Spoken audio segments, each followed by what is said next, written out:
పాపక్షమా యేసు ప్రభు నీ దివ్య క్షమా బాసిల్లెను సిలువలో పాపక్షమా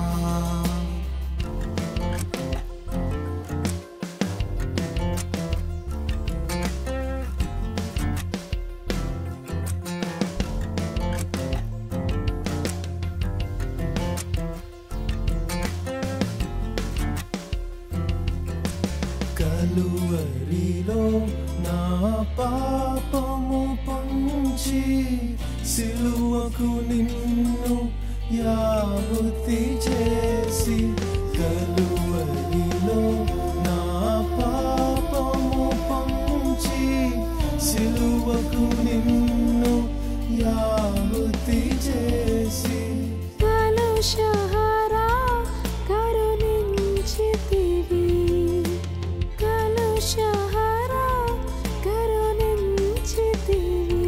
బాసిల్లెను సిలువలో పాపక్షమా యేసు ప్రభు నీ దివ్య క్షమా బాసిల్లెను సిలువలో పాపక్షమా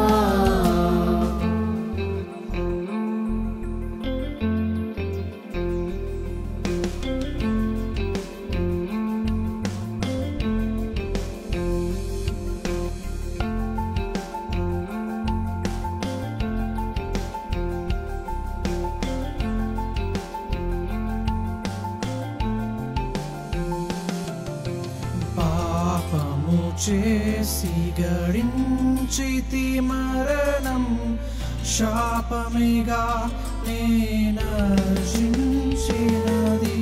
పాపము చేసి గడించితి మరణం శాపమిగా నేనర్జించినది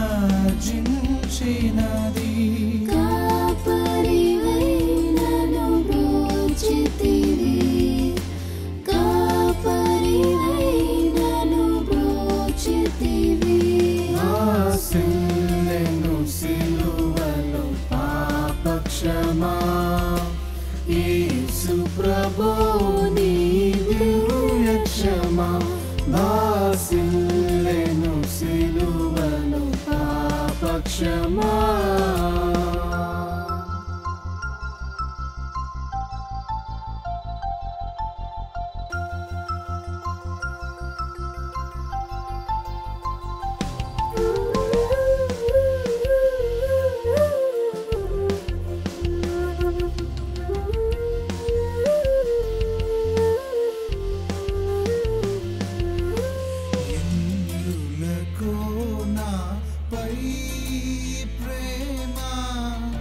అందదయా స్వామి నామదికి ఎందులకో నాపై ప్రేమ అందదయా స్వామి నామదికి అందులకే భయమొందితిని అందులకే భయమొందితిని బాసిల్లెను సిలువలో పాపక్షమా యేసు ప్రభు నీ దివ్య క్షమా బాసిల్లెను సిలువలో పాపక్షమా.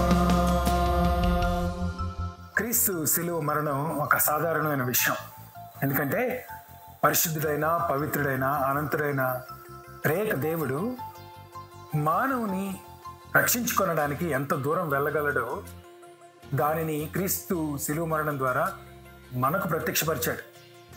పాపంతో నింపబడి దేవుని సన్నిధిలోకి వెళ్ళే అవకాశం లేని స్థితిలో, అర్హత లేని స్థితిలో ఉన్న మనల్ని ఆయన దగ్గరికి రప్పించుకొనడానికి, ఆయన సన్నిధిలో మనం గడిపే అవకాశాన్ని కల్పించడానికి క్రీస్తు ద్వారా ఆయన మన శిక్షను ఆయన మీద వేసి మనకు రక్షణ మార్గాన్ని ఏర్పాటు చేశాడు. అది మనం అర్థం చేసుకున్నప్పుడు, అవగాహన చేసుకున్నప్పుడు మనలో నుంచి సరైన ఆరాధన బయటకు వస్తుంది. కృతజ్ఞత భావంతో కూడిన ఆరాధన బయటకు వస్తుంది. సమర్పణ కలిగిన జీవితం వెలువడుతుంది, ప్రత్యక్షపరచబడుతుంది.